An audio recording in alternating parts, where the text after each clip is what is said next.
My parents invited me to a family dinner after 3 years. 16 people were already sitting at the table, the most expensive dishes had already arrived, and my father smiled as he pushed the restaurant bill toward me. I simply looked at the waiter and said, "Close account number 27. A few seconds later, the manager hurried to our table, and my family discovered for the first time that the restaurant where they were sitting belonged to me. My name is Emily Carter. I am 38 years old and I live in a small town outside Austin, Texas. For 3 years my parents had almost no contact with me. No birthday calls. No Christmas messages. No unexpected visits. Then one Friday morning I received a message from my mother, Linda. "Emily, we would like you to have dinner with us tonight. It has been a long time." That was all she wrote. I read that message several times. I was not happy. I was surprised. Because 3 years of silence does not disappear because of one simple message. But I went. I wanted to know why, after 3 years, they suddenly remembered me. The restaurant was called the Oak Room. It was one of the best restaurants in the city. It had wooden doors, soft lighting, white tablecloths, and the kind of quiet atmosphere where people lowered their voices because they felt they were somewhere special. When I walked inside, my family was already there. My father, Robert, was sitting in his usual navy blazer. My mother was beside him.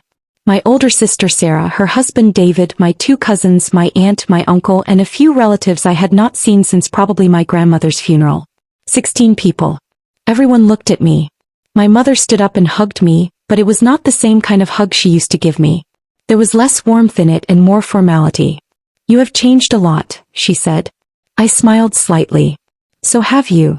We sat down. The menus arrived, and a few minutes later, without asking me, my father told the waiter, "Bring us the best items you have today. Nothing cheap." I stayed quiet. I watched Sarah order lobster, David order an expensive steak, and everyone else choose whatever they wanted. My mother looked at me. "How is work going?" "Fine," I answered. It was true, but it was not the whole story. They knew I had built something over the last few years. They just did not know how much. The food arrived. Everyone started laughing. Old family stories came up.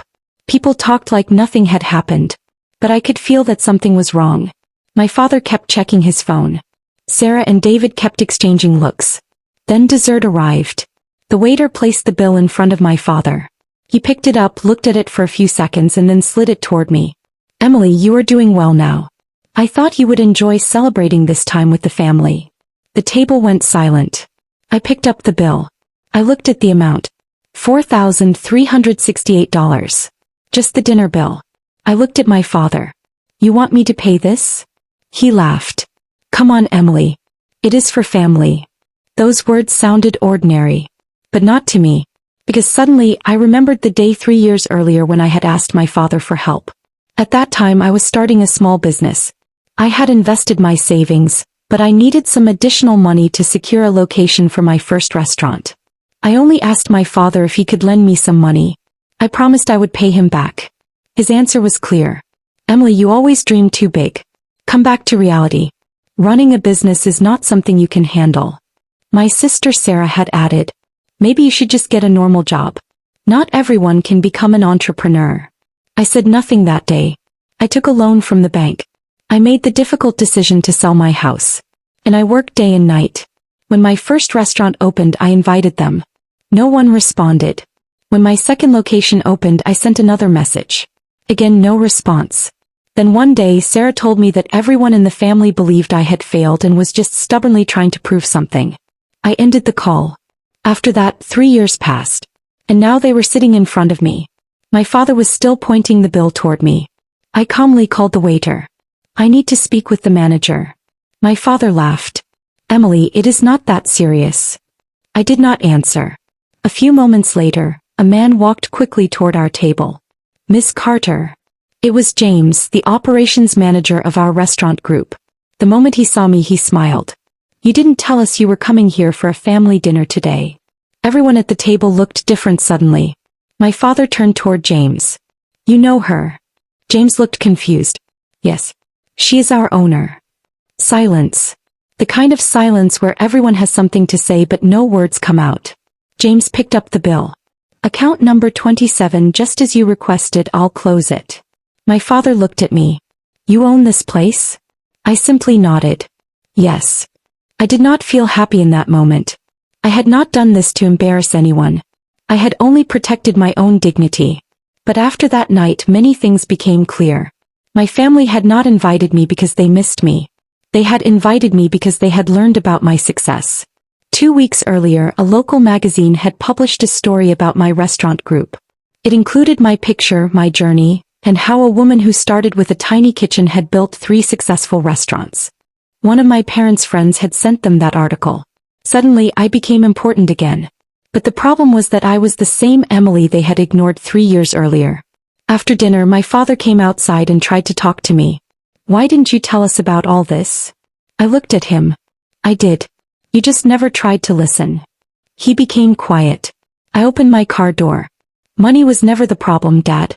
The problem was that when I had nothing, you were not there for me. Then I left.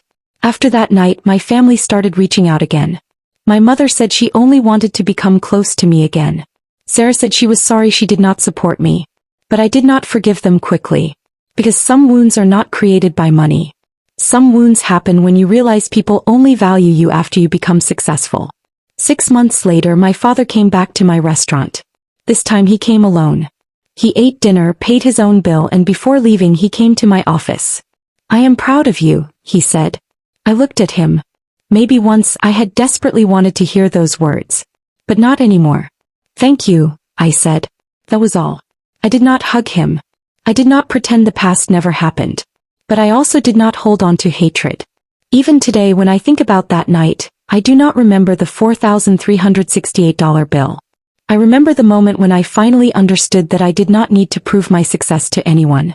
I did not build that restaurant because I wanted one day to show my parents they were wrong. I built it because there was a time when the only thing I had left was my belief in myself. And maybe that was why, when the manager walked to my table that night, the thing that gave me the most peace was knowing that someone else finally recognized me. But the truth was, I had already recognized myself. Thank you for staying with Emily's story until the end. If this journey touched your heart, please take a moment to like this video and subscribe to our channel for more powerful real-life inspired stories. Your support helps us bring more emotional stories that connect with people around the world. We truly appreciate you being here.